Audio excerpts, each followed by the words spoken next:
नमस्कार, आप सभी लोगों का डॉक्टर शिव नॉलेज हब में स्वागत है। आज हम भारतीय संविधान निर्माण के तहत जो है ये कॉन्स्टिट्यूशनल असेंबली की बात करेंगे कि कॉन्स्टिट्यूशनल असेंबली की बात करेंगे। तो कॉन्स्टिट्यूशनल असेंबली के अंतर्गत मेनली हम 2 बातें करेंगे कि संविधान सभा न अस्तित्व में कैसे आई और संविधान सभा के द्वारा संविधान का निर्माण कैसे किया। क्योंकि ये चैप्टर सेकंड चैप्टर जो है मेकिंग ऑफ कॉन्स्टिट्यूशन से जुड़ा हुआ है, तो संविधान का निर्माण कैसे हुआ और संविधान सभा का निर्माण करने वाली बॉडी जो है संविधान सभा कैसे अस्तित्व में आई, इसी इसी पर हमारा मेनली जो होगा फोकस होगा। तो हम समझते हैं कि पहले हम ये समझते हैं कि जो है संविधान सभा अस्तित्व में कैसे आई। ठीक और संविधान सभा अस्तित्व में कैसे आई, तो हम पहले ये देखते हैं कि इंडियन नेशनल नेशनल मूवमेंट के जो लीडर रहे हैं, इंडियन नेशनल मूवमेंट के जो लीडर रहे हैं, उनका जो मेन डिमांड ये था कि संविधान सभा का निर्माण किया जाएगा जो पूरी तरह से भारतीयों से मिलकर बना होगा। दूसरा ये था कि संविधान सभा के द्वारा ही संविधान का निर्माण किया जाएगा और इसके द्वारा सेल्फ रूल की प्राप्ति की जाएगी। ठीक, सेकंड पॉइंट थर्ड पॉइंट ये था कि इंडियन कॉन्स्टिट्यूशन को जो बनाए संविधान सभा के द्वारा बनाया जाएगा, उसको इम्प्लीमेंट किया जाएगा और ब्रिटिश रूल से आज़ादी प्राप्त की जाएगी। ये मेनली दो ये मेन दो जो क्या थे गोल थे, जो इंडियन नेशनल मूवमेंट के जो गोल थे जिनको वो अचीव करना चाहते थे। इसी के कारण जो है कॉन्स्टिट्यूशनल असेंबली जो है अस्तित्व में आई। देखते हैं कि इधर हम देखते हैं कि जो है ब्रिटिश जो गवर्नमेंट रहती है, ब्रिटिश गवर्नमेंट जो है यह कभी नहीं चाहती थी कि हम भारतीयों के लिए एक संविधान बना कर दे, उनके लिए कॉन्स्टिट्यूशनल असेंबली बना कर दे, उन्हें उन्हें क्या करे, सेल्फ रूल के लिए प्रेरित करें। लेकिन हम सेकेंड वर्ल्ड वार के बाद देखते हैं कि जो है विश्व के परिदृश्य पर जो है ब्रिटिश गवर्नमेंट की जो छवि जो रहती है वह धूमिल होने लगती है, अर्थात ब्रिटिश गवर्नमेंट धीरे धीरे कमजोर होने लगता है।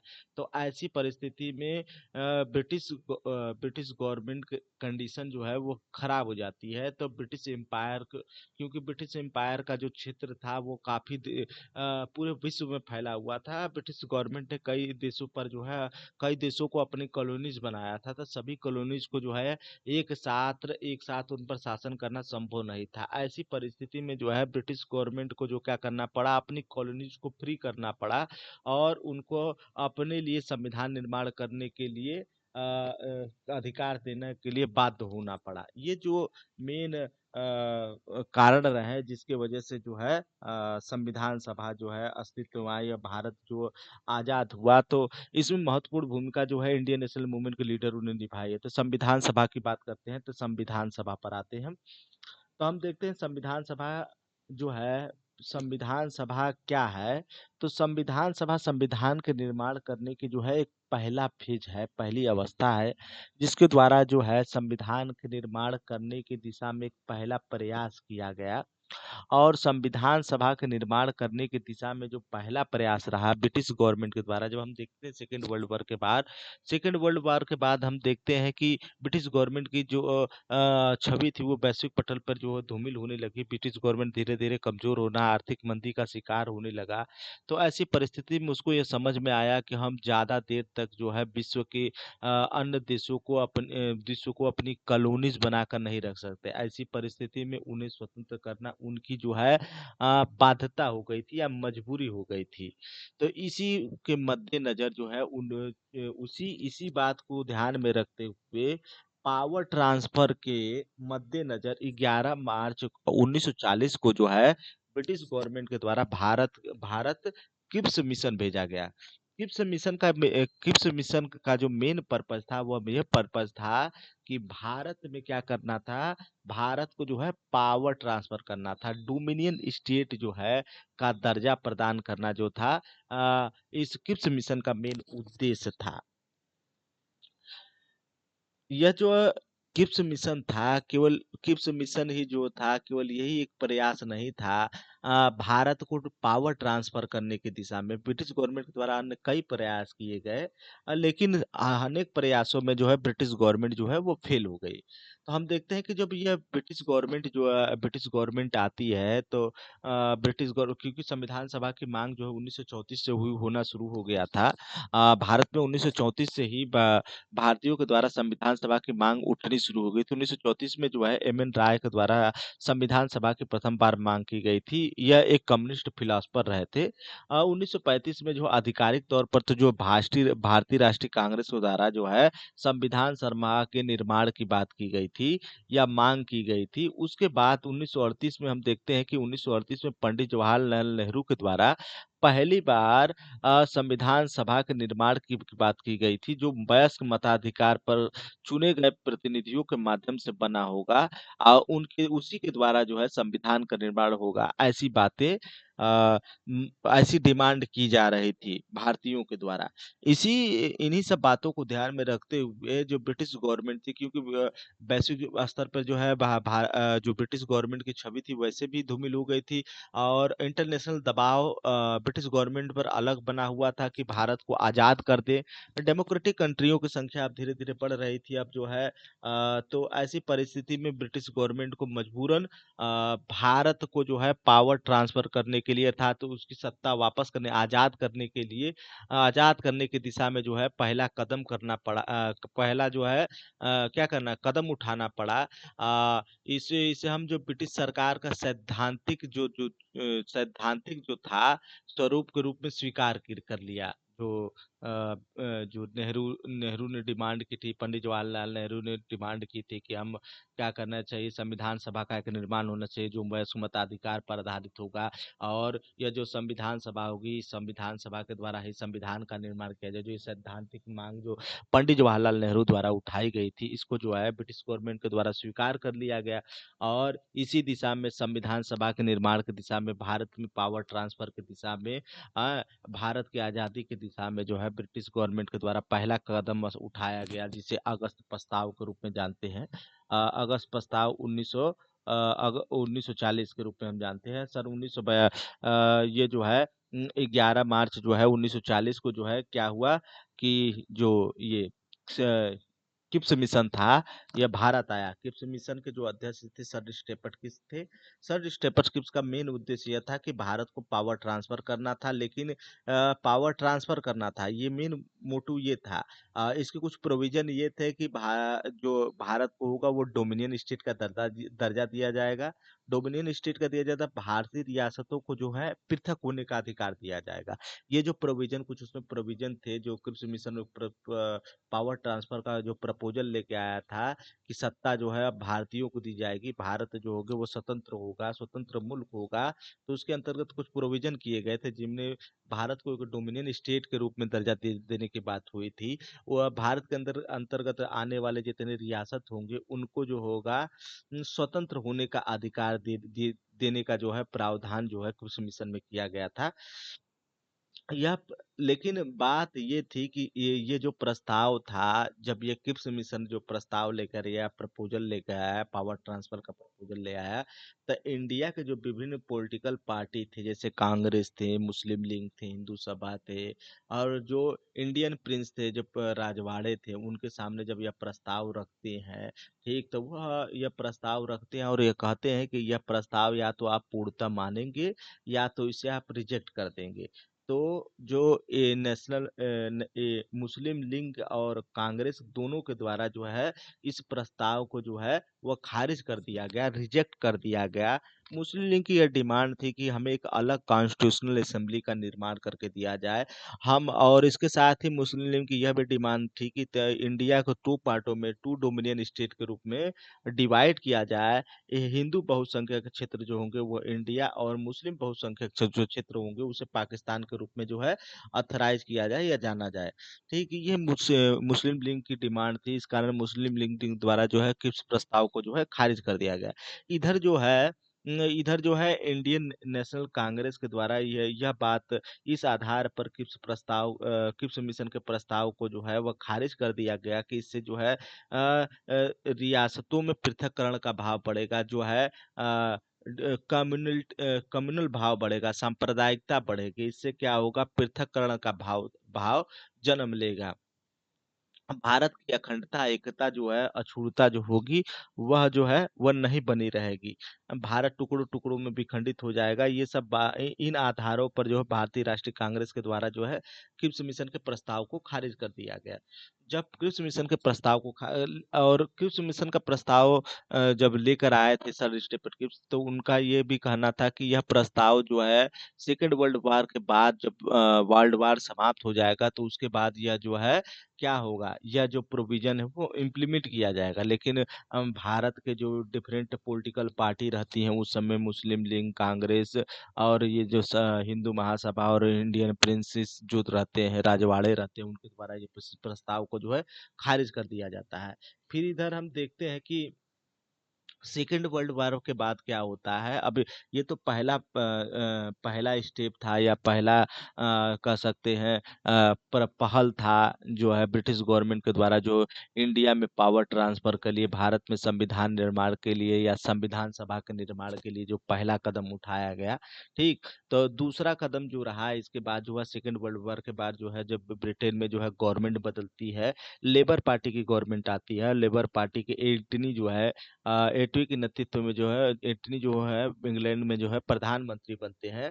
तो वह इंडिया को स्वतंत्र करने के लिए, या इंडिया में पावर ट्रांसफर करने के लिए, ठीक, इंडिया के संविधान निर्माण करने के लिए जो है भारत में 3 सदस्यीय एक एक जो है कमेटी का जो है भेजते हैं, जिसे कैबिनेट मिशन योजना के नाम से भारत जो यस कमेटी होती है, उनमें 3 सदस्य होते हैं। जो ये कमेटी जो है भारत आती है, इसे कैबिनेट मिशन योजना का नाम दिया जाता है। और इस कैबिनेट मिशन योजना का भी मेन मोटिव ये था कि भारत के जो विभिन्न पॉलिटिकल पार्टी थे, उनमें एक आम सहमति बनाना था पावर ट्रांसफर को लेके, कि हम भारत को आजाद कर रहे हैं, भारत को एक डोमिनियन स्टेट का राज्य का दर्जा देंगे। लेकिन जो कैबिनेट मिशन योजना रही, कैबिनेट मिशन योजना जो है, जो जिस प्रस्ताव को, प्रपोजल को लेकर आती है कि आप भारत के संविधान का निर्माण इस प्रकार कर लीजिए, भारत के संविधान सभा आप अपने कॉन्स्टिट्यूशन का निर्माण कर सकते हैं, तो उनमें ये प्रावधान होंगे। जो प्रपोजल लेकर आती है, उसे जो है इंडियन नेशनल कांग्रेस और मुस्लिम लीग के द्वारा जो है खारिज कर दिया जाता है। ठीक। जो कैबिनेट मिशन योजना थी, तो ये आप देख रहे हैं कैबिनेट मिशन योजना थी, इसमें कुल 3 सदस्य थे। सर स्टेफर्ड क्रिप्स जो है मंत्री भी इसमें शामिल थे। इसके अध्यक्ष थे जो थे लॉर्ड पैंथिंग लॉरेंस थे, और सर स्टेफर्ड क्रिप्स जो थे, और इसके बाद अलेक्जेंडर थे। 3 सदस्य जो है कैबिनेट मिशन योजना में शामिल थे। ठीक। तो ये लेकिन इसको जो है खारिज कर देते हैं। कौन खारिज कर देता है? तो जो इंडिया के जो डिफरेंट पॉलिटिकल पार्टी रहे, उनके द्वारा जो है कैबिनेट मिशन योजना के प्रस्ताव को खारिज कर दिया जाता है। अ, तो फिर उसके बाद जो है कैबिनेट मिशन योजना के द्वारा एक प्रपोजल बनाया जाता है, एक प्रपोजल तैयार किया जाता है, और उसको जो है इंडिया के जो डिफरेंट पॉलिटिकल पार्टी है उनके सामने रखा जाता है। उसके तहत जो है मुस्लिम लीग जो है, मुस्लिम लीग के द्वारा जो टू डोमिनियन स्टेट की बात की जा रही थी, जो टू डोमिनियन स्टेट की बात की जा रही थी, कम्युनल आधार पे, धर्म के आधार पे, जिसमें Bengal, Assam, Punjab, north provinces east और सिंध और बलूचिस्तान को शामिल करने की बात कर रहे थे मुस्लिम लीग उसको मिलाकर पाकिस्तान बनाने की बात कर रहे थे। उस डिमांड को, मुस्लिम लीग की डिमांड को जो है कैबिनेट मिशन योजना के द्वारा जो है खारिज कर दिया जाता है। और कैबिनेट मिशन योजना के द्वारा जो है एक ऐसा प्रस्ताव पारित किया जाता है जिसमें यूनियन ऑफ इंडिया की बात की जाती है, पर लूज फेडरेशन की बात की जाती है। लूज फेडरेशन में क्या होता है कि ज्यादा अथॉरिटी जो होती है, स्टेट प्रोविजन जो रहते हैं, उनको ज्यादा स्वायत्ता दी जाती है सेंटर के मुकाबले। ठीक। तो इस प्रकार के प्रोविजन जो है कैबिनेट मिशन योजना के द्वारा किया जाता है। इन दोनों प्रस्तावों को जो है क्या किया जाता है, मुस्लिम लीग के द्वारा और कांग्रेस के द्वारा स्वीकार किया ले जाता है, क्योंकि मुस्लिम लीग के पास और कोई विकल्प नहीं रहता है कि वो उनकी बातों को स्वीकार न करे। तो अंततः जो मुस्लिम लीग को हार कर कैबिनेट मिशन योजना की बातों को मानना पड़ता है। ठीक। तो इस प्रकार जो है संविधान सभा जो है अस्तित्व में आती है। ठीक, तो यहाँ दोनों जब स्वीकार कर लेते हैं, तो बात ये होता है कि संविधान सभा का निर्माण जो होगा प्रत्यक्ष आधार पर ना होकर इनडायरेक्ट आधार पर चुना जाएगा। स्टेट असेंबली और जो प्रोविंसेस बॉडी होंगी उनके द्वारा चुना जाएगा। क्योंकि समय की कमी और स्थिति के मद्देनजर जो है ऐसा करना जरूरी हो गया था। ठीक, इस लिहाज से यह प्रावधान जो है किया गया। अब इसके बाद हम इधर देखते हैं कि ये संविधान सभा का जो है मांग ऐसे किया गया, फिर संविधान सभा का निर्माण कैसे हुआ, इस पर भी हम देख लेते हैं। तो संविधान सभा का निर्माण जो हुआ, हम देखते हैं 9 दिसंबर सन 1946 को जो है संविधान सभा का निर्माण हुआ। संविधान सभा का निर्माण जब हुआ तो उसमें कुल 389 सदस्य जो थे वो शामिल थे। ठीक, 389 में 296 जो सदस्य थे वो ब्रिटिश प्रांत से थे। ब्रिटिश अधिकृत क्षेत्र से 93 सदस्य जो थे वो देसी रियायतों से जो थे इनमें शामिल किए गए थे। अब जो ये सदस्य चुने गए थे 296, उनमें 296 से जो ब्रिटिश भारत क्षेत्र के जो 296 389 में से चुने गए हैं, तो वो 296 सदस्यों में से 292 सदस्यों का चयन चयन जो किया गया था 11 गवर्नर के प्रांतों और 4 का चयन जो होता है मुख्य आयुक्तों के प्रांतों के द्वारा किया गया। ठीक, ये प्रावधान किए गए। और दूसरा प्रोविजन मतलब संविधान सभा का निर्माण कैसे किया गया, तो पहला बात ये हुआ कि अ, उनमें इतने सदस्यों को रखा गया और सीटों का ऐसे डिवाइडेशन किया गया। दूसरा, सीटों का डिवाइडेशन के लिए प्रांत हो चाहे देसी रियासत हो, उनके क्या क्या जनसंख्या के अनुपात में सीटों का डिवाइडेशन किया गया। और ये जो जनसंख्या होगी प्रत्येक 10 लाख पर एक सीटें जो है आवंटित की गई। ठीक, इसके अलावा जो ब्रिटिश प्रांत के लिए जो सीटें आवंटित की गई, ब्रिटिश भारतीय क्षेत्र के लिए जो सीटें आवंटित की गई, उनमें 3 मिलने कम्युनिटी को जो है प्राथमिकता दी गई धर्म के आधार पर। ठीक, धर्म के आधार पर उनकी जनसंख्या के अनुपात में मुस्लिम, सिख और सामान्य, जिसमें सामान्य में क्या मुस्लिम सिख को छोड़कर बाकी जितने थे वो सामान्य में आते थे। ठीक, जिसमें हिंदू मिल्ली थे। ठीक, तो इन तीनों तीनों मिली कम्युनिटी को ही इन तीनों कम्युनिटी में ही सीटों का मिली डिवाइडेशन किया गया, बंटवारा किया गया। 389 जो सीटें दी गई। अब इसके बाद आते हैं तो अब जो जो प्रत्येक समुदाय के प्रतिनिधि थे उनका चुनाव जो है प्रांतीय असेंबली से के द्वारा किया जा रहा था। ठीक, एकल संकरी मत अनुपातिक प्रणाली के द्वारा। ठीक, देसी रियासतों का प्रतिनिधियों का चयन जो है रियासत के प्रमुखों के द्वारा करने का प्रावधान किया गया। ठीक, इतने प्रावधान उसमें देखने को मिले। ठीक, तो अब अब इतने चीजें तो हमने समझ ली। अब उसके बाद हम देखते हैं कि 1946 में जो है,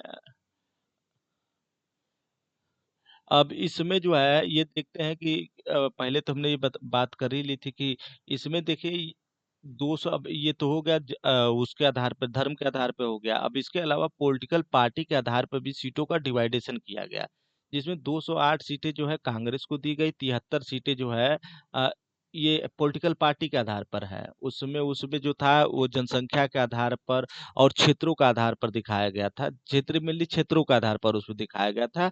और कम्युनिटी के आधार पर, रिलीजन के आधार पर दिखाया गया। तो यहाँ जो है जो 389 सीटें दी गई उनको जो है उसके आधार पर पॉलिटिकल पार्टी के आधार पर रिफ्लेक्ट किया गया। तो इसमें 308 सीटें जो थे भारतीय राष्ट्रीय कांग्रेस को मिली, 73 सीटें जो है मुस्लिम लीग को मिली और छोटे जो जो छोटे स्वतंत्र दल रहे उनको 15 सीटें दी गई थी।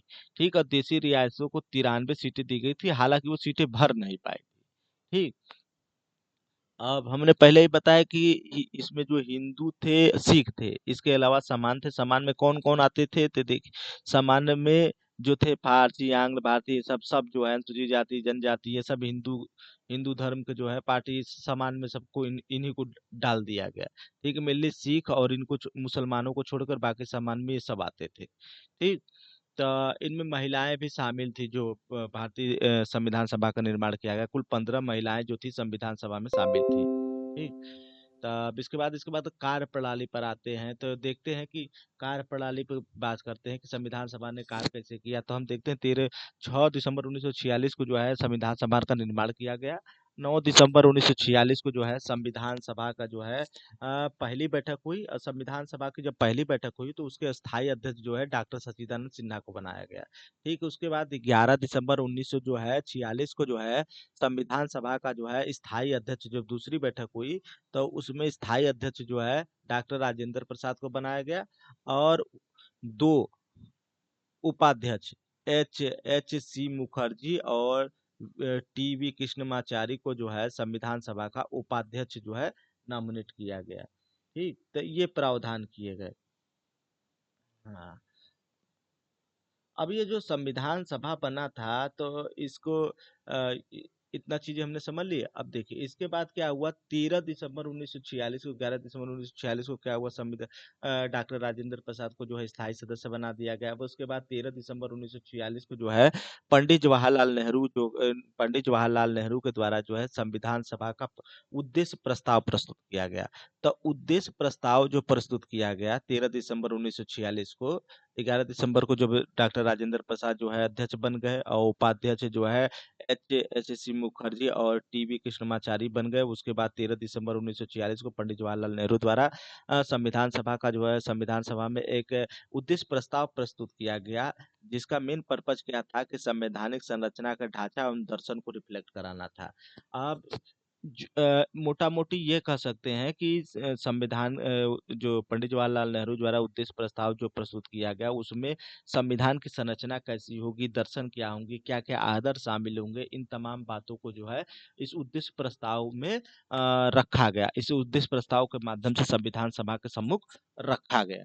ठीक, तो ये जो संविधान सभा जो उद्देशिका थी उनके कुछ जो प्रस्ताव थे संवैधानिक संरचना और दर्शन के जो रखे गए उद्देश्य प्रस्ताव में, उनकी कुछ चर्चा कर लेते हैं।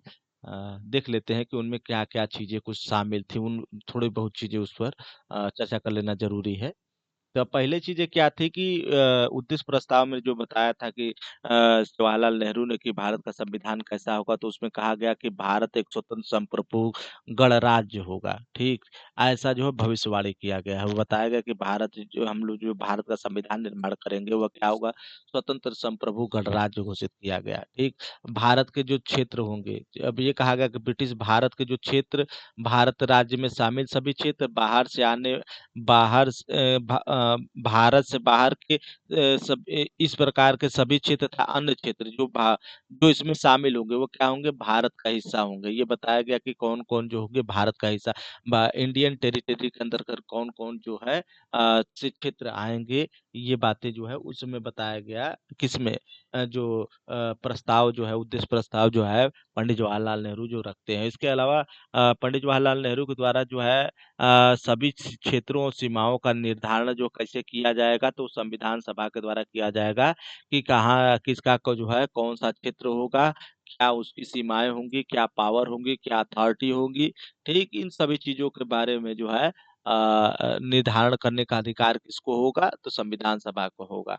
ठीक, तो अब इसके बाद चौथा प्रोविजन पर आते हैं। जो चौथा प्रोविजन जो है तो वो था कि स्वतंत्र संप्रभु राज्य के प्राधिकार का जो स्रोत होगा, जो सरकार होंगे, सरकार के विभिन्न अंग होंगे, उनकी सत्ता का स्रोत जो होगा वो भारत की जनता होगी। ठीक, ऐसा कहा गया। जो उद्देश्य प्रस्ताव जो पंडित जवाहरलाल नेहरू ने तैयार किया था उसमें बताया गया कि भारत की संपूर्ण प्रभुसत्ता का जो स्रोत होगी, प्राधिकार का स्रोत होगा, सरकार के अंगों का स्रोत होगा, सभी प्रकार के जो है प्राधिकारों का स्रोत जो होगा वो क्या होगी, भारत की जनता होगी। इसके अलावा जो है भारत के सभी नागरिकों के लिए न्याय, सामाजिक, आर्थिक, राजनीतिक स्वतंत्रता, सुरक्षा, अवसर की समानता, विधि के साथ समानता, विचार, अभिव्यक्ति, विश्वास, भ्रमण, संगठन बनाने की स्वतंत्रता आदि सभी प्रावधान को जो है इंडियन कॉन्स्टिट्यूशन में जो है शामिल करने की गुंजाइश की थी पंडित जवाहरलाल नेहरू ने अपने उद्देश्य प्रस्ताव में। इसके अलावा जो है अल्पसंख्यकों, पिछड़ों जनजातियों के संरक्षण के लिए अल्पसंख्यकों, पिछड़ों जनजातियों के संरक्षण के प्रावधानों को शामिल करने की भी गुंजाइश की अपने जो है किसमें, उद्देश्य प्रस्ताव में। संघ की एकता अखंडता को बनाए रखने के लिए, भारत संघ की एकता अखंडता, क्योंकि भारत जो है टुकड़ों टुकड़ों में विखंडित ना हो जाए, भारत को फिर से कोई डिवाइड ना कर दे। ठीक, तो ऐसी परिस्थिति दोबारा उत्पन्न ना हो, इसलिए भू क्षेत्रीय, समुद्री, वायु क्षेत्र को क्या के लिए विधि बनाने और उन्हें संरक्षित करने का जो है प्रावधान जो है प्रावधान की बात जो है अपने जो है उद्देश्य प्रस्ताव में जो है पंडित जवाहरलाल नेहरू रखते हैं। ठीक, इसके अलावा जो है विश्व की जो धरोहर होगी उनके विश्व की धरोहर भूमि के प्रति जो है को जो अधिकार होगा उसको वापस लेने का अधिकार, और विश्व शांति एवं कल्याण को बढ़ावा देने की बात जो है अपने उद्देश्य प्रस्ताव में जो है पंडित जवाहरलाल नेहरू करते हैं। जो पंडित जवाहरलाल नेहरू जो है 13 दिसंबर 1946 को जो है अपना उद्देश्य प्रस्ताव प्रस्तुत करते हैं, वह 22 जनवरी से 1946 को सर्वसम्मति से स्वीकार कर लिया गया। ठीक, तो ये चीजें हुई। ठीक, अब इसके बाद अब हम देखते हैं कि जब ये स्वीकार कर लिया गया तो इधर जो है इंडिया में जो है फूड फूड क्या करो फूड डालो और राज करो की नीति जो चल रही थी 1909 से ही जो है सांप्रदायिक पंचायत की बात होने लगी। 1909 1919 में इसको और विस्तारित कर दिया गया, 1935 में और विस्तारित कर दिया गया, 1932 में जो है इधर हम देखते हैं सांप्रदायिक पंचायत की जो घटना हुई वो अलग हुई। तो इन सभी चीज़ों से भारत में फूट डालो और राज करो की नीति का जो है पहले से विस्तार हो चुका था। भारत में जो है वह डिमांड होने लगी थी कि इंडिया जो है 2 कल्चर 2 संस्कृति को धारण करता है। इंडिया में जो है 2 दो दो जो है डोमिनियन स्टेट जो रहते हैं, डोमिनियन स्टेट रहते हैं, एक हिंदू और एक मुस्लिम। इन जो उनकी कल्चर अधिक है, उनकी संस्कृति अलग है। इस प्रकार के जो है बातों के आधार पर जो है बातें उठने लगी थी। इन्हीं के आधार पर जो है अब भारत में जो है दोनों कम्युनिटी को साथ में रहना असंभव सा हो गया। ऐसी परिस्थिति में है भारत स्वतंत्रता अधिनियम लॉर्ड माउंटबेटन 3 जनवरी सन 1947 को जो है लॉर्ड माउंटबेटन के द्वारा भारत स्वतंत्रता अधिनियम लाया गया। इसका मेन पर्पज क्या था कि भारत को क्या करना था, इसका मेन पर्पज ये था कि भारत को 2 डोमिनियन स्टेट के रूप में मान्यता देना था। एक होगा वो क्या पाकिस्तान और एक होगा भारत। ठीक, 2 डोमिनियन स्टेट के रूप में मान्यता मिल गई। ठीक, तो इससे क्या हुआ, जो मुस्लिम बहुसंख्यक हिस्से थे उसको जो है पाकिस्तान और हिंदी बहुसंख्यक क्षेत्र को जो है भारत या हिंदुस्तान का नाम दिया गया।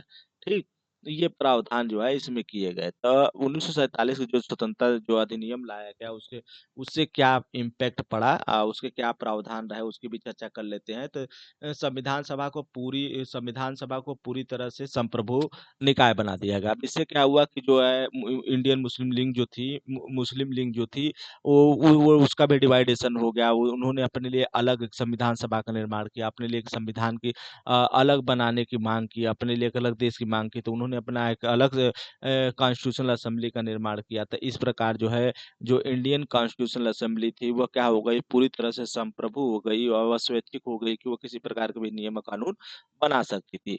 अब क्या हुआ, संविधान सभा एक विधायी निकाय बन गई। पहला उद्देश्य क्या होगा संविधान सभा का कि इसमें क्या होगा, एक विधायी निकाय बन गई। अब ये 2 प्रकार के कार्यों को कर रही थी। पहला क्या था, स्वतंत्र भारत के लिए संविधान निर्माण बनाना था, इसका जो मेन मोटो था।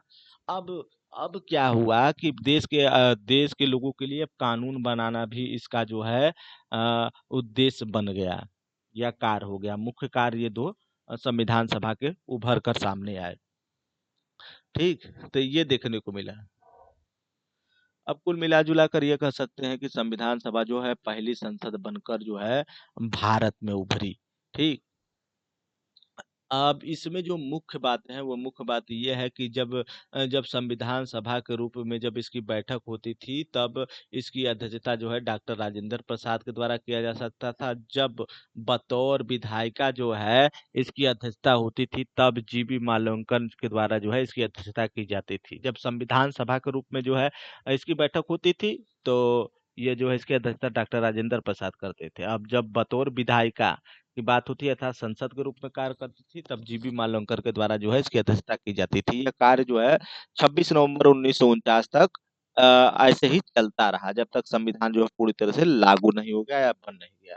ठीक, अब वो जो भारत स्वतंत्रता अधिनियम जो है 1947 जो पारित हुआ, तो इसके द्वारा क्या हुआ, मुस्लिम लीग के सदस्य जो पाकिस्तान में शामिल हो चुके थे से संबंधित क्षेत्र भारत संविधान से अलग कर दिए। पहले ही हमने बताया कि अब जो है जो सदस्य जो थे, जो मुस्लिम लीग के जो सदस्य थे, अब वो क्या होगा, उन्होंने अपने अलग कॉन्स्टिट्यूशनल असेंबली का निर्माण किया। अब इससे क्या हुआ, इस कॉन्स्टिट्यूशनल असेंबली का निर्माण किया और अपने लिए एक अलग संविधान का निर्माण करने का कार्य किया। ठीक था। अब जो था क्या था, कुल जो मुस्लिम लीग के सदस्य, कांग्रेस के सदस्य, इन सबको मिलाकर जो है सीटों का जो है आवंटन किया गया था। लेकिन जब मुस्लिम लीग के सदस्य जब पाकिस्तान चले गए तो 389 सीटों से संख्या घटकर जो है 299 आ गई। भारतीय प्रांतों की जो संख्या थी 296 थी। ब्रिटिश प्रांतों की बात हो रही है, तो ब्रिटिश अधिकृत क्षेत्र जो 296 थे वह 229 हो गए, और देसी रियासतों की संख्या जो 93 थी वो घटकर 70 हो गई। ठीक।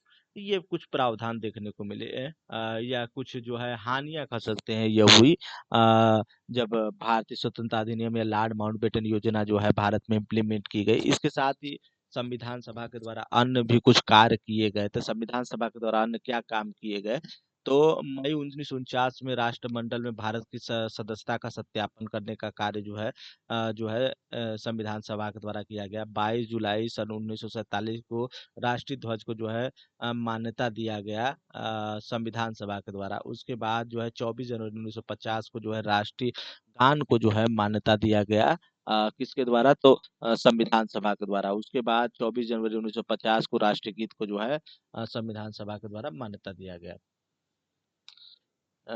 इसके अलावा क्या हुआ कि देखते हैं कि हम जो 24 जनवरी को जो है 1950 को डॉक्टर राजेंद्र प्रसाद को भारत के पहले राष्ट्रपति बन गए।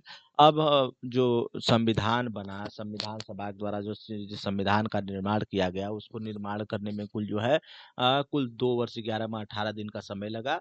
इसमें कुल 18 बैठकें हुई थी। ठीक है। और कुल 60 देशों के जो है संविधान का, लगभग 60 देशों को, हो सकता है अधिक भी हो। ठीक। तो लगभग 60 देशों के जो संविधान का जो है इसमें जो है अवलोकन किया गया था।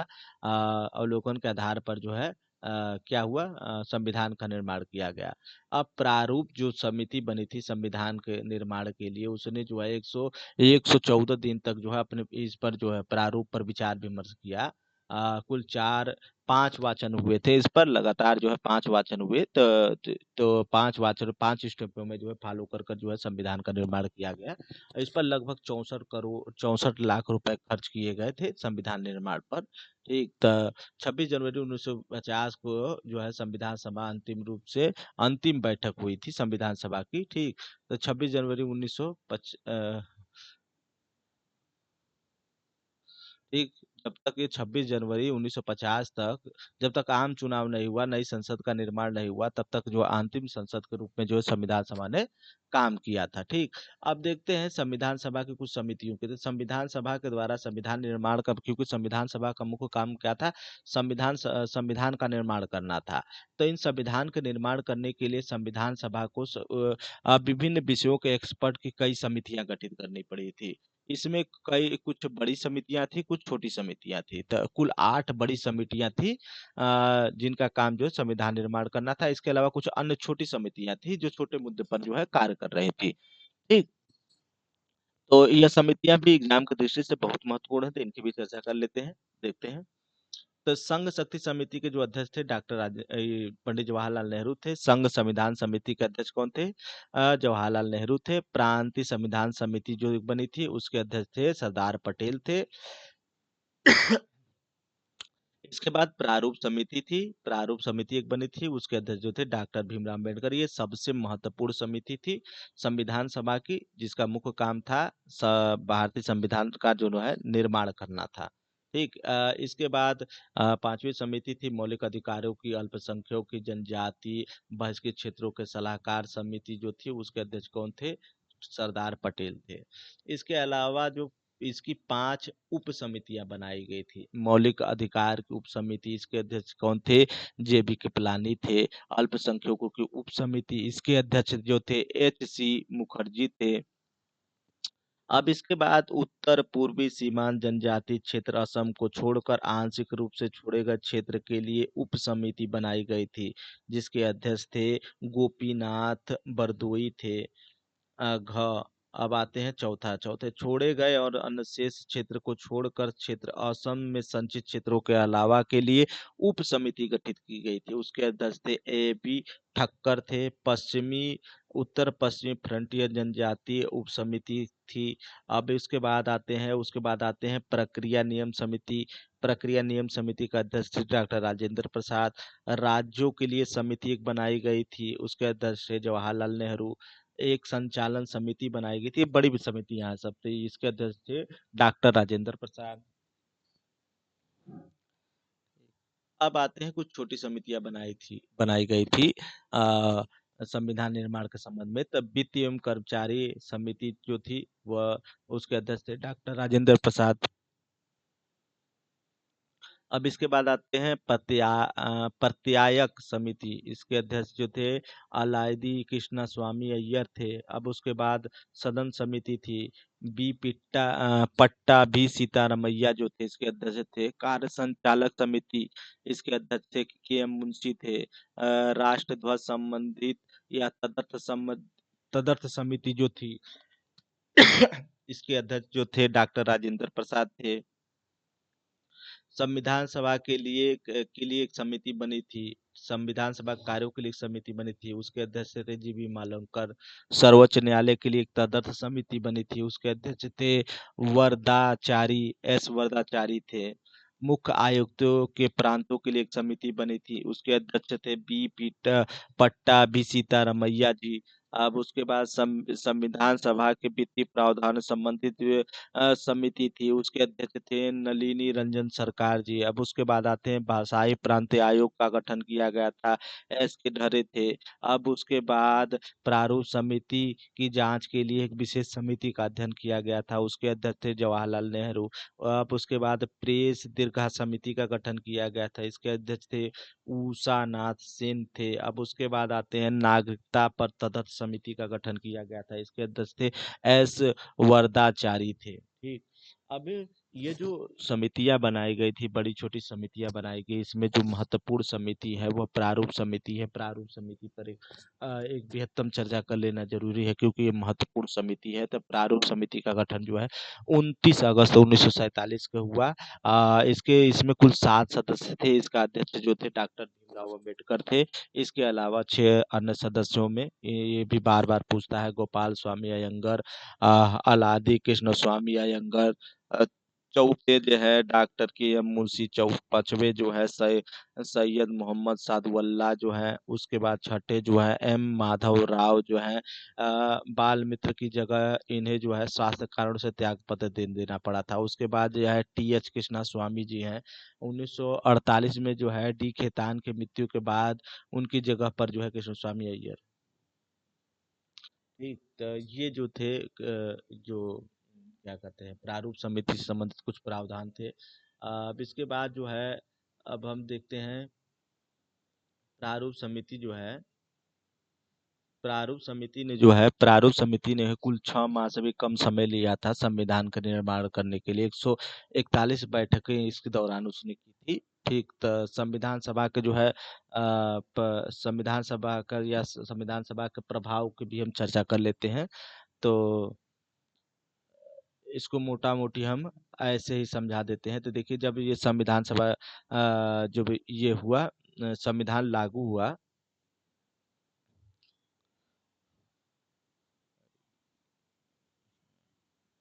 हाँ, जब 26 जनवरी सन 1949 को जो है संविधान सभा को अपनाया गया, तो संविधान सभा को जब अपनाया गया तो 95 अनुच्छेद 8 अनुसूचियां थी। ठीक, तो जिस समय जो है संविधान सभा को जो इस संविधान का जो है पिता किसे कहा जाता है, तो डॉक्टर भीमराव अंबेडकर को कहा जाता है। ठीक, तो इसे आधुनिक मनु या शिल्पकार जो है, शिल्पकार आधुनिक मनु या शिल्पकार जो है संविधान का कहा जाता है इनको। ठीक, तो अब इसकी चर्चा कर लेते हैं। तो ये जो 26 नवंबर 1949 को जो है संविधान जो है संविधान की प्रस्तावना 395 अनुच्छेद 8 अनुसूचियां, ठीक, अंगीकार किया गया था। उसके बाद जो शेष प्रावधान थे वो जो है 26 जनवरी सन 1950 के दिन लागू हुए। ठीक, अब इसके अलावा कुछ ये प्रावधान थे, इसकी चर्चा कर लेते हैं। जब इंडिया का डिवाइडेशन नहीं हुआ था तो भारत स्वतंत्रता अधिनियम जो है वो पारित नहीं हुआ था, लॉर्ड माउंटबेटन योजना जो लागू नहीं हुई थी, तो उस समय जो थे 292 सदस्य ब्रिटिश भारत क्षेत्र के थे, 93 देशी रियासतों के, 4 जो है चीफ कमिश्नरी थे, कुल मिलाकर जो थे 389 सदस्य थे डिवाइडेशन से पूर्व।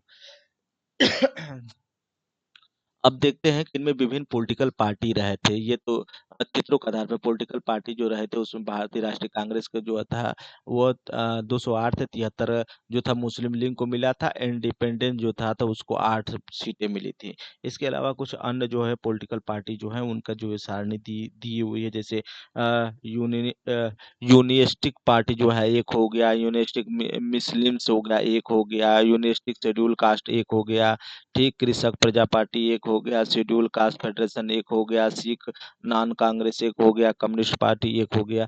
तो इनके एक एक सीटों का जो है इनको आवंटन किया गया था। उसके बाद जो है अगर हम सामुदायिक आधार पर, धार्मिक आधार पर देखें तो है, धार्मिक आधार पर देखें तो 163 जो सीटें जो है वह हिंदुओं को दी गई थी, 80 मुसलमानों को, उसके बाद जो है 31 जो है अनुसूचित जाति को, बाकी ईसाइयों को 6 सीटें मिली थी, पिछड़ों को 6 सीटें मिली थी, सिख को 4 थी, एंग्लो इंडियन को जो 3 थी, पारसियों को 3 थी, कुल मिलाकर 296 जो सीटें सामुदायिक आधार पर डिवाइड की गई थी। ठीक, अब देखते हैं 26 नवंबर 1949 को जब जब भारतीय संविधान को अंगीकार किया गया था, उस दिन क्या हुआ, नागरिकता चुनाव तथा संसदीय स्थायी और परिवर्तन नियम, छोटे शीर्ष से जुड़े जो कुछ प्रावधान रहे, और ये जो कुछ अनुच्छेद रहे, जैसे 5, 6, 8, 9, 60, 324, 366, 367, 389, 380, 388, 391, 392, 393, ये जो है लागू हो गए। बाकी शेष जो प्रावधान रहे संविधान के वो 26 जनवरी 1950 को लागू हुए। अ, इस दिन को जो है गणतंत्र दिवस के रूप में मनाया जाता है, गणतंत्र दिवस के रूप में मनाया जाने लगा। 1930 में जो है यह परंपरा शुरू की गई, जब भारतीय राष्ट्रीय कांग्रेस के द्वारा जो है लाहौर अधिवेशन के 1929 में जो है पूर्ण स्वराज की मांग की गई थी, तो इसी पूर्ण स्वराज दिवस को मनाने के उद्देश्य से जो है 1930 में जो है गणतंत्र दिवस की जो है शुरुआत की गई। ठीक, तो अब देखते हैं जब भारतीय संविधान जब लागू हो गया तो कुछ प्रावधान जो थे वो स्वतः ही समाप्त हो गए, जैसे भारत शासन अधिनियम 1947 को समाप्त कर दिया गया, भारत शासन अधिनियम जो है 1935 समाप्त हो गया। हालांकि abolition of the princes council judicial act जो है 1949 जो है लागू रहा। ठीक, तब इसके बाद हम देखते हैं कुछ इसके बाद ये चर्चा कर लेते हैं कि जो संविधान सभा थी वह किन किन स्टेपों को फॉलो करते हुए जो है कितने स्टेपों को फॉलो कर कर उन्होंने, या कितनी अवस्थाओं को जो पार कर कर उन्होंने क्या किया था, संविधान का निर्माण किया गया था। फर्स्ट स्टेप जो था संविधान सभा का था, और पहले स्टेप ने क्या करना था, वो डाटा डाटा कलेक्शन का काम किया गया था संविधान सभा के द्वारा। तो इसमें क्या गया, संविधान से रिलेटेड जो है डाटा कलेक्शन का कार्य जो है संविधान सभा द्वारा किया गया। दूसरे स्टेप में जो है, दूसरी अवस्था में जो है डाटा एनालिसिस, रिपोर्टिंग और ड्राफ्टिंग का काम करना था। फर्स्ट ड्राफ्ट जो है संविधान निर्माण का जो फर्स्ट ड्राफ्ट जो है संविधान सभा द्वारा दिया गया अक्टूबर से अगस्त 1949 में। और उसके बाद जो है थर्ड स्टेप जो रहा, थर्ड स्टेप जो है 27 अक्टूबर 1947 से 48 तक चला। इसमें क्या करना था, जो विभिन्न कमेटियों के द्वारा जो है जो डाटा कलेक्ट कर दिया गया, जो उसके उसके उसके बाद सेकेंड स्टेप में जो है उसको डाटा को एनालिसिस किया, जो रिपोर्ट कलेक्ट किया गया उसको ड्राफ्ट तैयार किया गया, तो उसमें क्या करना था, उसको स्क्रूटिनिंग करना था, अर्थात उसका जांच करना था, उसको छांटना था। ठीक, अब उसके बाद उसमें कुछ अपने इनपुट जो है ड्राफ्टिंग कमेटी के द्वारा इनपुट डाले गए। ठीक, अब उसके बाद चौथा स्टेप जो आया, चौथा स्टेप में क्या हुआ कि क्योंकि यह जो बनकर तैयार हो गया था, इंडियन कॉन्स्टिट्यूशन बनकर तैयार हो गया, तो उसका ड्राफ्ट तैयार हो गया था, स्क्रूटनी द्वारा इनपुट भी डाल दिया गया। अब इसको पब्लिक ओपिनियन के लिए बाहर निकाला गया, पब्लिक ओपिनियन के लिए, कि लोगों से राय मांगी गई कॉन्स्टिट्यूशन पर लेकर।